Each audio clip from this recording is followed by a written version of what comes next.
السلام علیکم ورحمۃ اللہ تعالی وبرکاتہ۔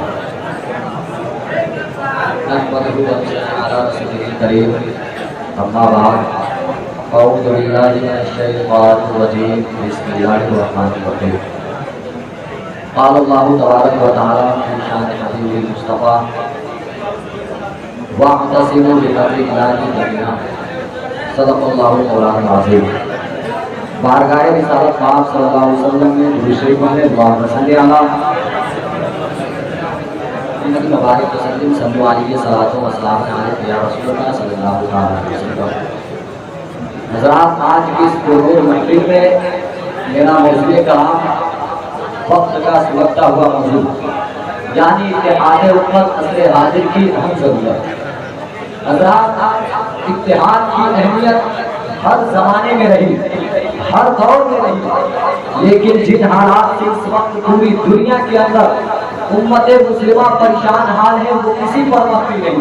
گویا کہ اس وقت امت کے اتحاد کی اہمیت کو محسوس کی جا رہی ہے کہ کاش امت کے درمیان اتحاد قائم ہوتا، لیکن اس کی کچھ صورتیں ہیں کہ جس آیت کریمہ میں اللہ تبارک و تعالیٰ نے اپنے محبوب کی امت کو متحد ہونے کا حکم دیا ہے، اسی آیت کریمہ میں اللہ تبارک و تعالیٰ نے ایک شرط خود لگائی ہے حبل اللہ کی کہ جب جب یہ شرط پائی جائے گی، مشرق والے مغرب والوں سے متحد ہو جائیں گے، شمال والے جنوب والوں سے متحد ہو جائیں گے، اس شرط کے ذریعے پوری امت متحد ہو جائے گی۔ اور اسی لیے تو ہمارے قوم کے ایک عظیم مفکر حضور حافظ ملت علیہ الرحمہ نے کہا تھا کہ اتحاد زندگی ہے، اختلاف موت ہے۔ تو جب گھر میں اتحاد قائم ہوگا تو گھر کی زندگی ہوگی، محلے میں اتحاد قائم ہوگا تو محلے کی زندگی ہوگی، ملک میں اتحاد قائم ہوگا تو ملک کی زندگی ہوگی، اور زندہ قوم کو کوئی نقصان نہیں پہنچا سکتا۔ لیکن آج اس دور حاضر میں امت کے درمیان اتحاد نہیں ہے۔ آج امت کے درمیان امت کا حال یہ ہے کہ پوری دنیا کی باطل قوتیں آج مسلمانوں پر ٹوٹ پڑی ہے، جیسے کوئی بھوکا دسترخوان پر ٹوٹ پڑتا ہے، اور وہ یہ جانتے ہیں کہ اگر مسلمانوں کے درمیان اتحاد قائم ہو گیا تو حکومت مسلمانوں کی ہوگی، بادشاہت مسلمانوں کی ہوگی، سلطنت مسلمانوں کی ہوگی، سرداری مسلمانوں کی ہوگی۔ اس لیے مسلمانوں یاد رکھو، اگر اپنے وجود کو قائم رکھنا ہے تو متحد ہونا پڑے گا۔ اگر اپنے مدرسوں مسجدوں خانقاہوں کی حفاظت کرنی ہے تو متحد ہونا پڑے گا۔ اگر تعلیم و ترقی کے میدان میں اپنی شناخت بنانا چاہتے ہیں تو متحد ہونا پڑے گا۔ اور اتحاد کا طریقہ کیا ہے؟ قرآن اعلان کرتا ہے وَاعْتَصِمُوا بِحَبْلِ اللَّهِ جَمِيعًا وَلَا تَفَرَّقُوا، یعنی اللہ کی رسی کو مضبوطی سے تھام کر آپس میں متحد ہو جاؤ، فرقوں میں نہ بٹو۔ لیکن آج امت کے درمیان اتحاد نہیں ہے۔ آج امت کے مسلمہ کا حال یہ ہے کہ ایک مسلمان دوسرے مسلمان کو زبان و قلم سے تکلیف پہنچانے کی کوشش کرتا ہے، ہاتھ پاؤں سے تکلیف پہنچانے کی کوشش کرتا ہے، جبکہ حضور نے فرمایا تھا کہ المسلم من سلم المسلمون من لسانہ ویدہ، کہ کامل مسلمان وہ ہے جس کی زبان اور ہاتھ سے دیگر مسلمان محفوظ رہے۔ دوسری جگہ حضور نے کہا المسلم اخو المسلم، کہ مسلمان مسلمان کا بھائی ہے۔ لیکن آج ہم نبی کے فرمان کو چھوڑ کر اپنی منمانی کی زندگی گزارنے پر آمادہ ہے۔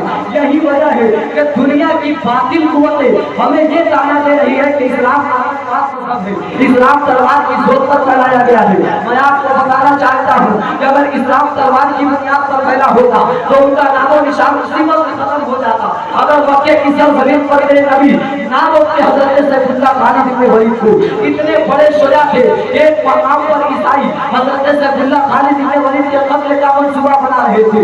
70,000 کے قریب عیسائی اس پانی کے اندر بیٹھے ہوئے تھے، بادشاہ بھی بیٹھا ہوا ہے، ان کا اسپیکر کھڑا ہوتا ہے، اچانک کانپنے لگتا ہے۔ بادشاہ نے کہا آج تک تجھے کانپتے نہیں دیکھا، آج تیرے جسم میں یہ کپکپی کیسی ہے؟ تو اس نے بادشاہ سے کہا کہ اتنے بڑے مجمع میں کہیں نہ کہیں مسلمان ضرور بیٹھا ہوا ہے۔ اس وقت ان عیسائیوں نے کہا تھا کہ اتنے بڑے مجمع میں ایک مسلمان کیا مرنے کے لیے آئے گا؟ کہا نہیں، مسلمان ضرور بیٹھا ہوا ہے۔ کہا پتہ کیسے لگے گا؟ کہا نبی کا واسطہ دے دو، مسلمان جہاں ہوگا کھڑا ہو جائے گا۔ اس وقت اس نے کھڑے ہو کر کہا تھا اے مسلمان، تجھے تیرے نبی کا واسطہ ہے، جہاں بیٹھا ہے کھڑا ہو جا۔